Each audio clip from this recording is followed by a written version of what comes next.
Magandang araw po sa inyong lahat. Nandito na naman po tayo sa Utak Verde.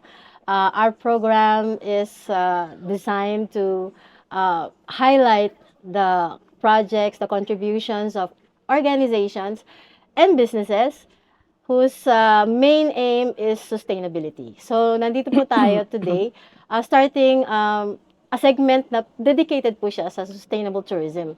At nandito po ngayon tayo sa Mount Camisong Forest Park. Event center. Event center. And to introduce our very special guest, si Manang Lucy. Okay, magandang araw sa lahat. So we're very honored to have with us the chairman of the Mount Camisong Property Management Inc. We have with us a special lady. From what I heard, is also has also spent so many years in Baguio in her younger years. So let's welcome Miss Ludette Querubin. Thank you for having me, Lucy and Claire. Thank you. And welcome to Mount Camisong. Simulan po natin yung simula. Like how did this concept of Mount Camisong Forest Park started po? Ang nakikita po namin kasi we understand that your identity is inspired by the fern, which is naturally in our pine forest. Yes. So, Ms. Ludette, can you tell us more about that story? Why the fern as your inspiration to put Well, up this kasi place? ang fern kasi actually symbolizes growth, it symbolizes community, and it symbolizes also new beginnings.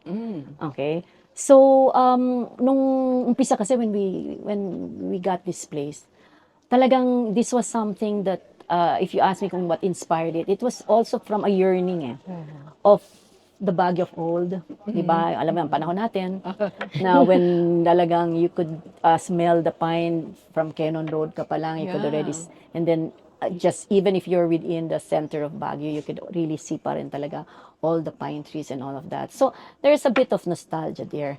But I think that, while that's, andyan na yan, we cannot dwell in the past. We have to look to the future. And so, we feel that this is part of the new beginnings, okay, that we want to be an example, okay, and a model for sustainability. And we want to show mga developers and other companies in tourism industry that it can be done. It can be done. Yeah, it looks like this is one Yung role three-piece, di ba? role model in how to do it. Now that you have mentioned how you began, how do you envision now the role of Mount Camisong in connecting people to nature and the community? Well, of course, kasi kaya nga talagang pinaganda namin ito. We want to make sure that the experience is something that is not, marami nga nagsasabi pag pupunta dito, para daw silang nasa ibang bansa. Pero sinasabi ko, hindi. This is what we have. Hindi lang, yun nga ang problema di ba? Na parang akala mo kailangan mo pang pumunta sa ibang bansa. For you to be able to experience yung gantong nature, yung gantong kagandang nature, gantong world-class facilities. No, we have it here. Okay? And so from the first nila rito, the turnstiles, the club cars, we want to make sure that people do experience, okay, all of these facilities, so that kasi yun yung first you have to engage them first. Alam mo naman ngayon with the Instagram generation, and then 'di ba kailangan lahat merong Instagrammable lahat. So we have to engage them first. So that was the first objective. And once we've engaged them, then that is the time that we hope the message naman can be imparted. Okay? And so here, I think they can see yun nga na maganda ang nature, di ba? That it's something kasi once you have that appreciation already and longing for mga gantong lugar, then you will start already also being starting to care. Di ba? About nature na parang pwede pala ito di ba? Hindi lahat semento, hindi lahat, di ba? Hindi lahat malls or hindi lahat. So, yun yung namin, that people can start having an appreciation of the beauty of How, nature. how large is the This is 10 property? hectares, but ang development namin is just a tenth of it. Mm. And then, Okay. the rest talagang we will keep it as mga trails and all of that. Hindi na namin Talagang ito lang what you see. Okay, of course, ang kulang na lang is yung dito sa area na to. Okay, where we will have an event center and a multipurpose parang workshop area. But after that, wala na. This is practically more, and then we will focus more na on events and activities. Okay, to bring in more people here. Okay. Ma'am, for you, what is the most unique feature of Mount Camisong?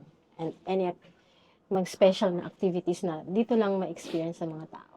Ako, I really think it's the beauty of the pine forest. Okay? Kasi konti na lang. I mean, taga Baguio tayo na. Saan pa doon meron? Aside from Janhay. Tapos may Diba? ano pa ngayon, dispute. May Oo, ano, diba? ano, Medyo, hopefully that, wala na eh.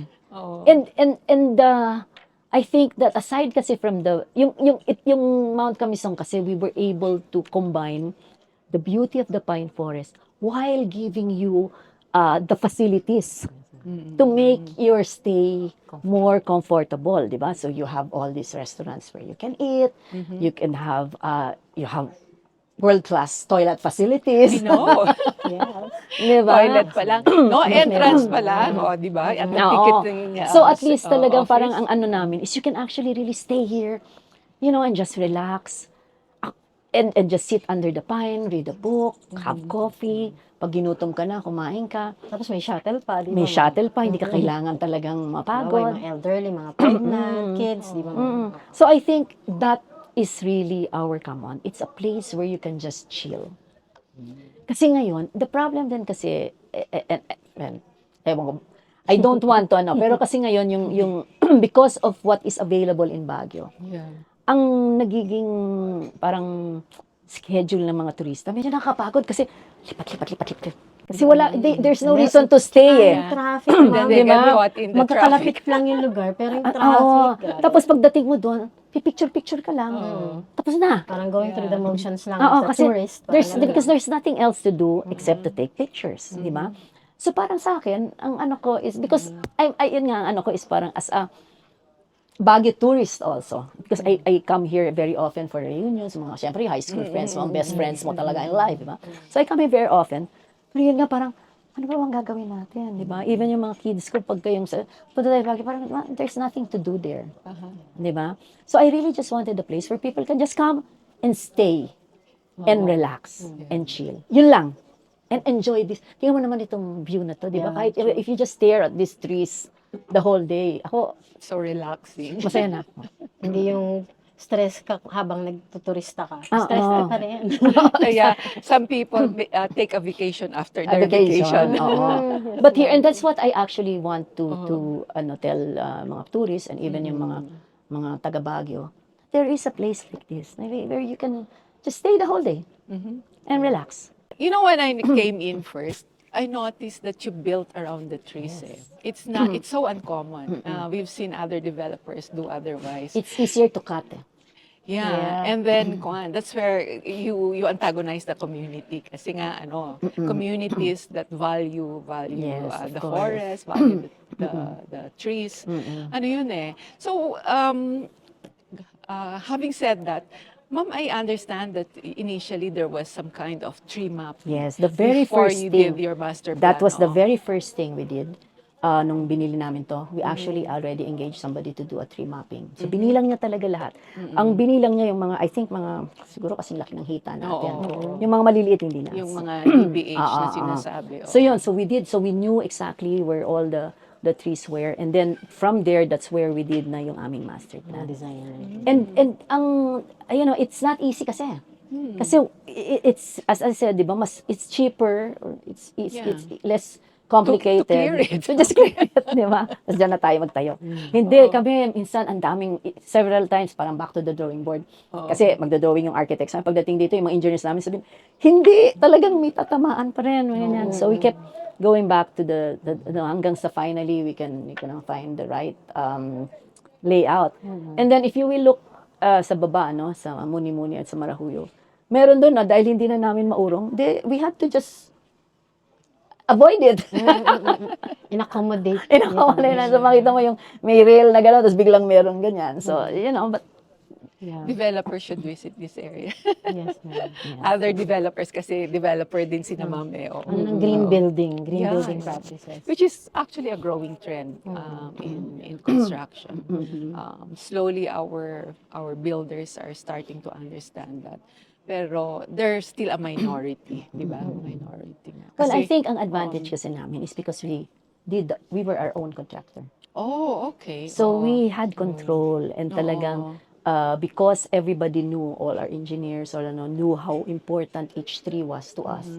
Talagang inalagaan nila. So even during construction, talagang they made sure na, kasi nga I was saying nga dun sa ibang press kanina na, ang problema sa mga ibang contractors, mga ano, pag nakita nila yung puno, ang nakikita lang nila is ito at saka yung stat. Hindi nila iniisip na ang mas Oo. importante yung nasa ilalim. Yung root system niya. So the oo, roots. oo. And so, kita-cut lang, napuputol na, tapos tinatambakan nila ng cement. Yan yung sad story ng Baguio, kanya ma'am. Hindi, syempre, patay. Yeah, yeah. Di ba? Akala kasi nila, as long as you don't touch the actual tree, di ba? But kami, we understand that the more important part are the roots. Yeah, to keep it alive. Yeah, so talagang we would keep, parang meron kaming habang nagko-construct and to make sure that we don't harm the tree, the roots. System. The root And it's the system. root system that's keeping the soil together. Actually. So, yeah. And so minsan nakala mo buhay pa siya pero mamaya kita mo nagiging brown na. Oo, mamaya Di ba? wala na. Tapos wala na. It's dead. From construction pa lang. Yeah. Nag-waste management. Which na is kami. actually which is Kaya, the first thing I did was to go to Becky. And ang during the construction. Oo. Okay. Ano pa lang, hindi pa Conceptualizing lang, pa, oo. oo. Kasi ang kaklase ko, yung younger sister niya. Pero because of Facebook, siyempre kilala ko na siya, older batch siya. And I knew what she was doing with si Luis. So I went to her and say, and I explained to her my project and all that. Can you come and help us as our sustainable?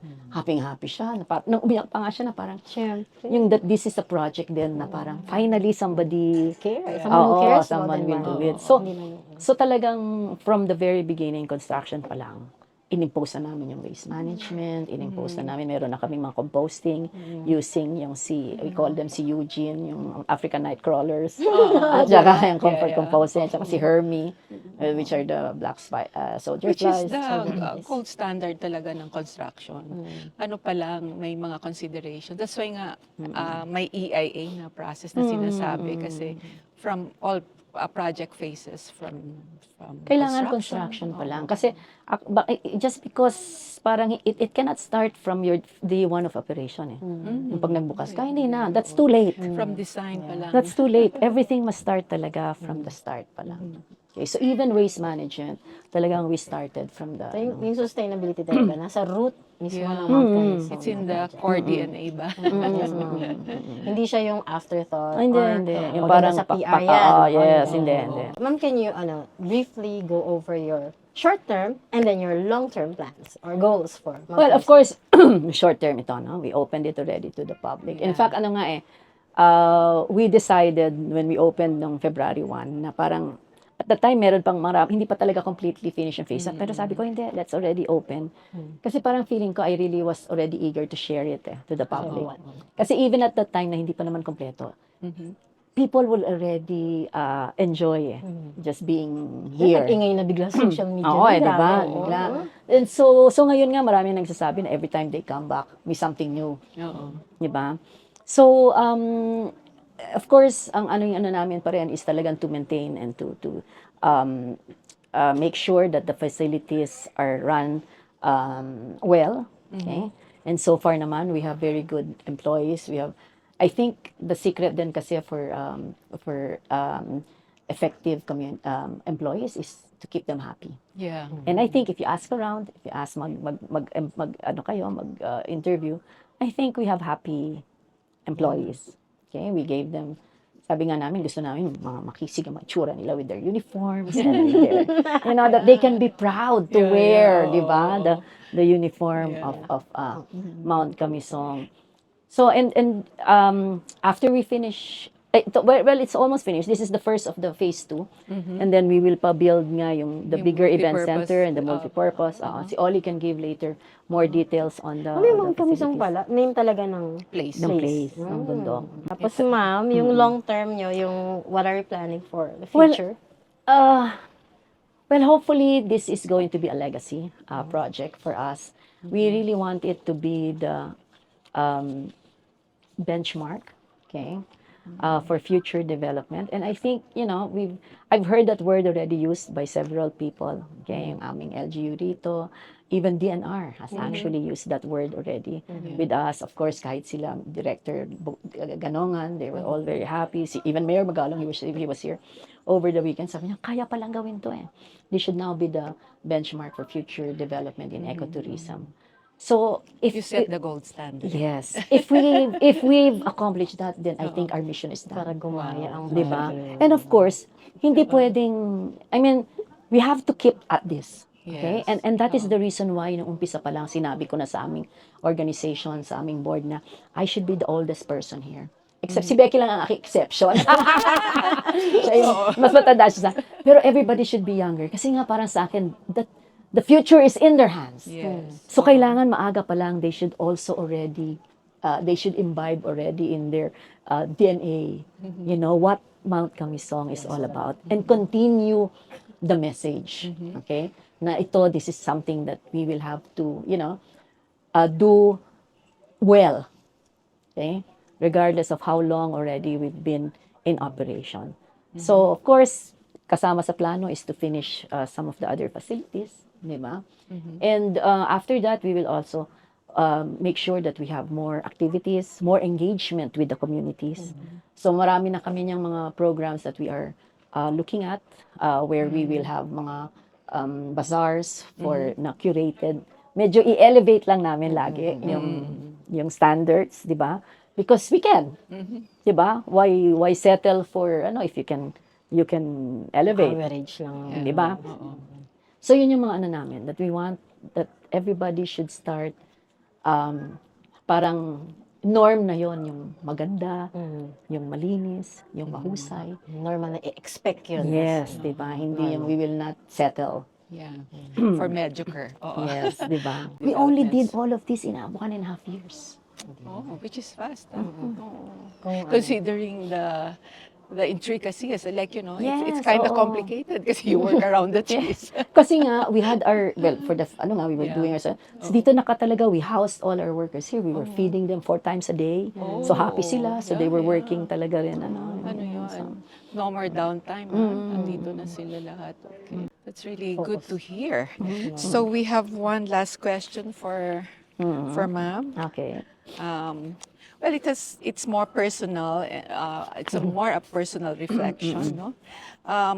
As a leader of this unique project, what personal values and experiences guide your stewardship of Mount Camisong? I lead by example.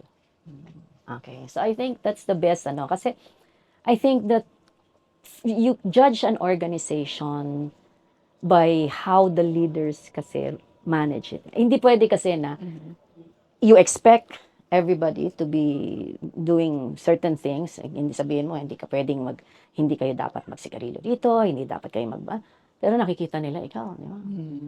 Ganun naman yung ginagawa mo. I mean, it's like, I guess, parenting. Di ba? You have to be You cannot the tell role your kid, model. you cannot smoke while you're smoking, di ba?